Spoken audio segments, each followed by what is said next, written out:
examen et adoption des textes. La communication de son Excellence, Monsieur le Premier ministre, chef du gouvernement, a porté sur 2 points, à savoir de l'ouverture des travaux de la conférence interprovinciale des espaces Grand Kasaï, Grand Katanga. Son Excellence, Monsieur le Premier ministre, chef du gouvernement, a annoncé au Conseil qu'il préside la 50e réunion depuis la ville de Lubumbashi, qui revêt une double symbolique. Primo, depuis Lubumbashi, le Premier ministre participe aux travaux de la conférence interprovinciale des espaces Grand Kasaï, Grand Katanga, aux fins de suivre de près la situation de la cohabitation intercommunautaire et s'imprégner de la problématique de l'exode rural. Ces travaux, voulus par le président de la République, chef de l'État, Félix-Antoine Tshisekedi, devront permettre aux parties prenantes à proposer au gouvernement des pistes de solutions dans une approche globale. Segundo, cette 50e réunion du Conseil des ministres coïncide avec l'an 1 du gouvernement que le Premier ministre Sama Lukonde a l'insigne honneur de diriger. Comme à l'occasion de tout anniversaire, le chef du gouvernement a indiqué que l'heure est au bilan. À cet effet, au nom du devoir de redevabilité, le gouvernement doit présenter ce qu'il a pu et dit accomplir au cours de ces 12 mois de gouvernement. De la mise en œuvre effective de la couverture santé universelle avec la création des 5 établissements publics dédiés. Le Premier ministre a rappelé qu'à la 38e réunion du Conseil des ministres, la couverture santé universelle a été décrétée une cause nationale. Cette réforme permettra en effet à l'ensemble de la population congolaise d'accéder aux services de soins préventifs, curatifs, palliatifs, de réadaptation et de promotion de santé, conformément à la vision sociale de son Excellence, Monsieur le Président de la République, chef de l'État. Pour ce faire, plusieurs étapes ont été déjà franchies pour rendre effectifs ces projets de haute portée historique, notamment la mise en place d'un cadre institutionnel devant régir la couverture santé universelle en République démocratique du Congo par la signature de l'ordonnance numéro 21/032 du 1er juin 2021 portant création, organisation et fonctionnement du Conseil national de couverture santé universelle, CNCSU. La validation du plan stratégique national de la couverture santé universelle en République démocratique du Congo au cours de la première session extraordinaire du comité de pilotage du Conseil national de la couverture santé universelle, présidé par le chef de l'État le mardi 7 décembre 2021. La validation de la feuille de route qui prévoit le démarrage effectif des activités après la création des 5 établissements d'appui à la couverture santé universelle. Conformément à l'ordonnance numéro 21/0326 évoquée, son Excellence, Monsieur le Premier ministre, s'est dit heureux d'annoncer qu'il a signé 5 décrets portant création, organisation et fonctionnement des établissements publics d'appui à la couverture santé universelle ci-après. L'autorité de régulation et de contrôle de la couverture santé universelle, ARC-CSI en sigle, les fonds de solidarité de la santé, FSS en sigle, les fonds de la promotion de la santé, FPS en sigle, Institut national de santé publique, INSP en sigle, et l'Agence nationale d'ingénierie clinique et de numérique de la santé, ANICNS en sigle. Ces établissements publics ainsi créés seront dotés dans un avenir proche de ces animateurs pour concrétiser l'axe 49 du programme du gouvernement de la République, consacrant la mise en œuvre effective d'un système de couverture santé universelle en République démocratique du Congo. Point d'information. État et administration du territoire. Le vice-premier ministre, ministre de l'Intérieur, Sécurité, Décentralisation et Affaires coutumières a présenté la synthèse de l'état du territoire national qui reste généralement calme sur toute l'étendue du pays.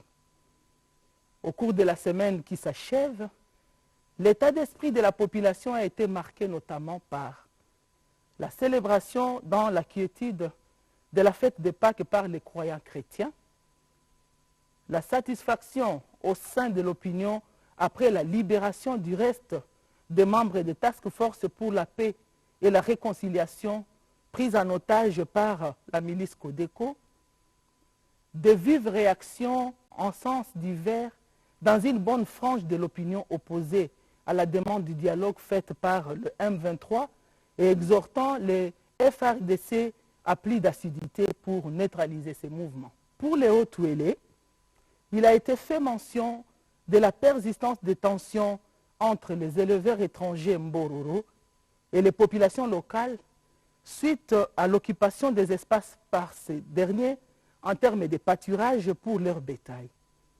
Ces éleveurs, qui sont souvent armés, sont également appuyés par les rebelles centrafricains du groupe Seleka en errance dans cette partie du pays. Toute l'attention du gouvernement est orientée sur cette question et nos forces de défense et de sécurité sont à pied d'œuvre pour maîtriser cette situation sécuritaire.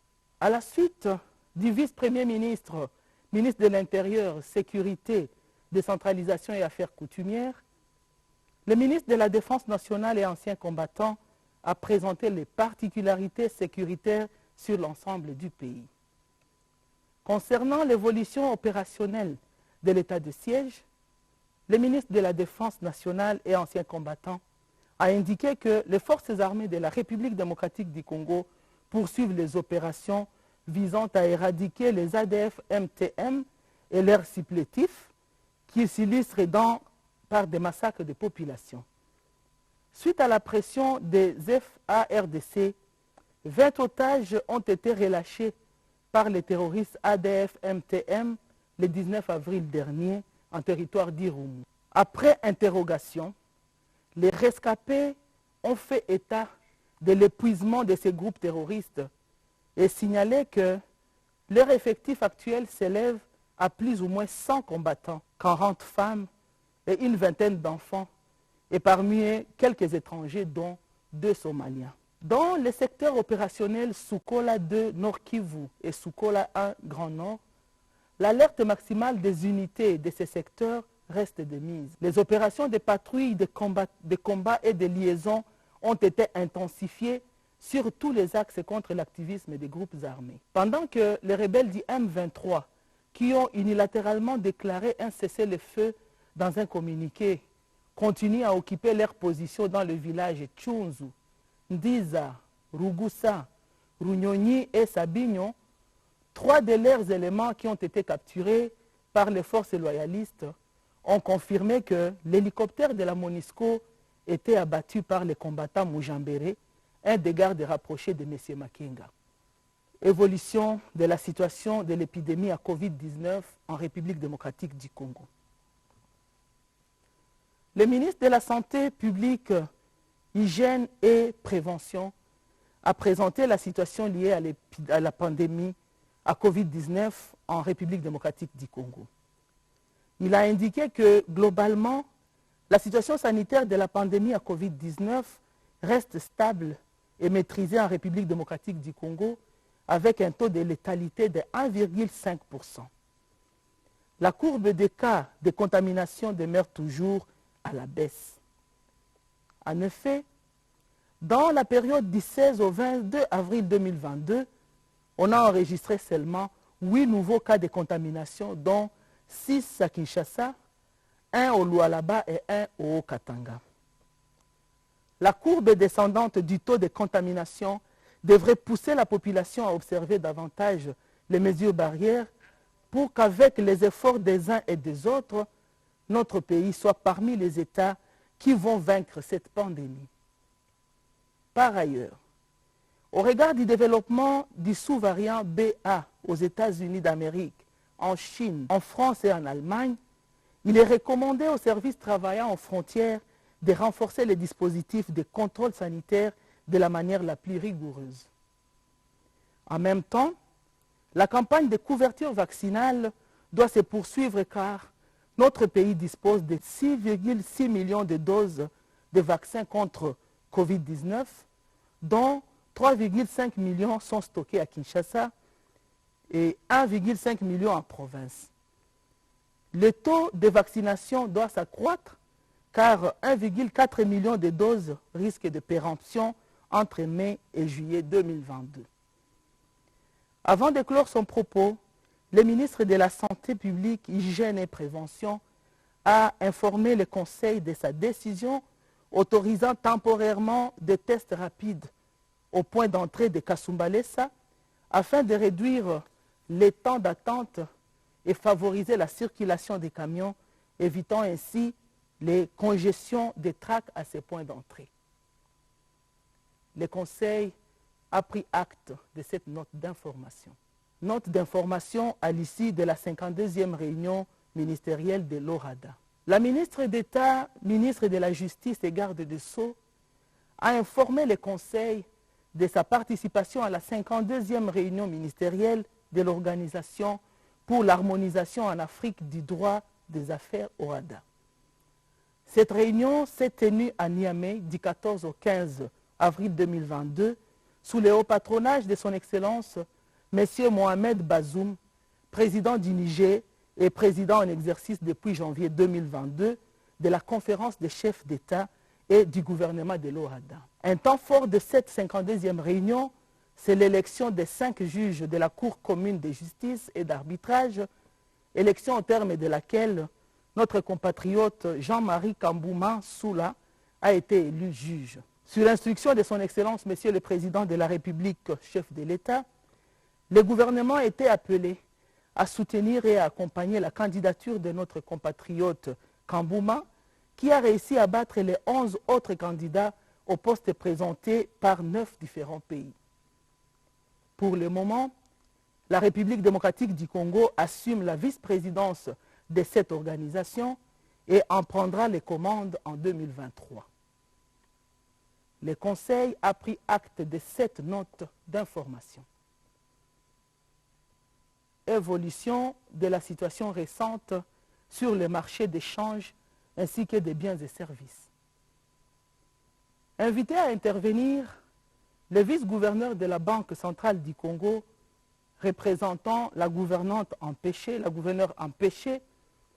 a présenté au Conseil la situation récente sur les marchés d'échange ainsi que des biens et services. Il a indiqué qu'au 15 avril 2022, la conjoncture économique nationale continue à être marquée par les effets de la guerre en Ukraine. On note d'une part une amélioration de la balance de biens du fait de la hausse des cours des produits exportés par le pays et d'autre part une accélération des prix intérieurs à la suite de la hausse des prix des produits importés, en particulier les produits céréaliers. Par ailleurs, le vice-gouverneur de la Banque centrale du Congo a souligné que la situation économique nationale demeure globalement stable en dépit des pressions observées sur le marché de biens et services avec la hausse de prix des produits alimentaires conjuguée aux craintes de perturbations de l'approvisionnement en produits énergétiques.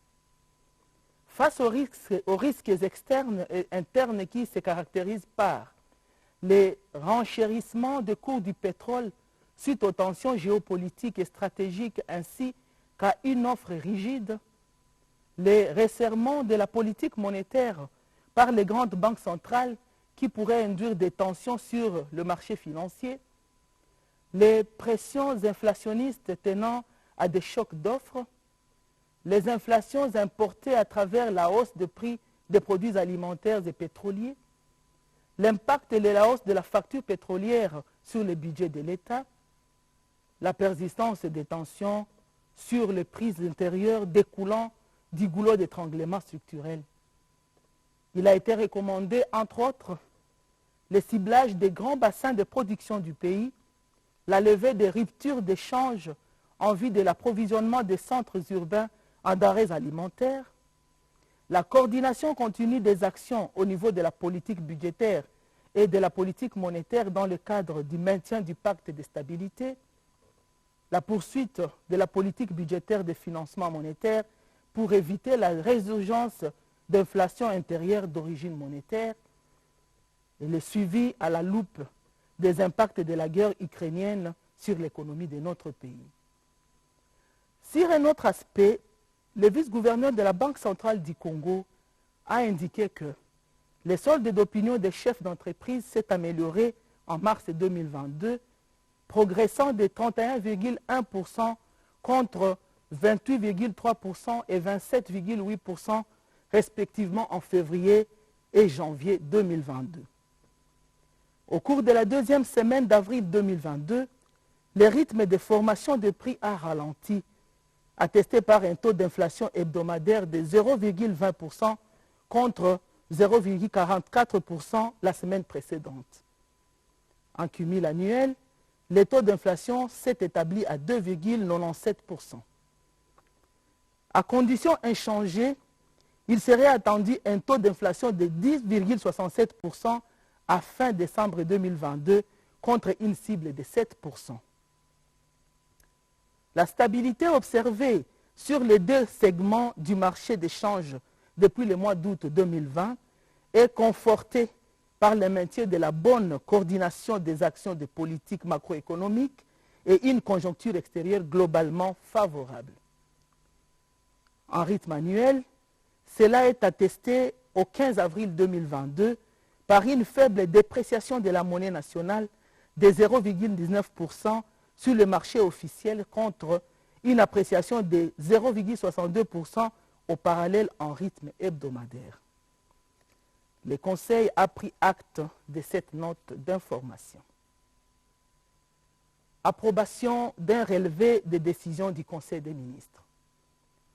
Le Conseil des ministres a adopté les relevés des décisions prises lors de sa 49e réunion tenue le vendredi 15 avril 2022.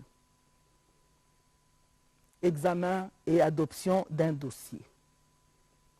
Programme national de renforcement des capacités de deuxième génération, PRONAREC 2. Le vice-ministre du Plan, représentant le ministre d'État, ministre du Plan en mission, a présenté au Conseil les dossiers portant Programme national de renforcement des capacités de la deuxième génération, PRONAREC 2. Il a indiqué que les 10 projets ont déjà été examinés et adoptés par la commission gouvernementale ECOFIN le 19 avril 2022. Ces programmes se justifient par l'impérieuse nécessité pour le pays de disposer des capacités nécessaires et suffisantes pour lutter contre la pauvreté et les inégalités qui s'inscrivent dans la droite ligne de la vision du président de la République, chef de l'État. Fruit d'un long processus participatif, le programme se décline sur 5 principaux piliers, à savoir renforcement des capacités institutionnelles, renforcement des capacités humaines, renforcement des capacités d'innovation et d'inventivité, renforcement des capacités pour améliorer la gouvernance locale et promouvoir le développement à la base, renforcement des capacités de résilience et développement des mécanismes de réponse rapide aux chocs, aux urgences et aux crises de divers ordres. Les capacités issues de ces piliers permettront au pays de se libérer de la forte dépendance extérieure.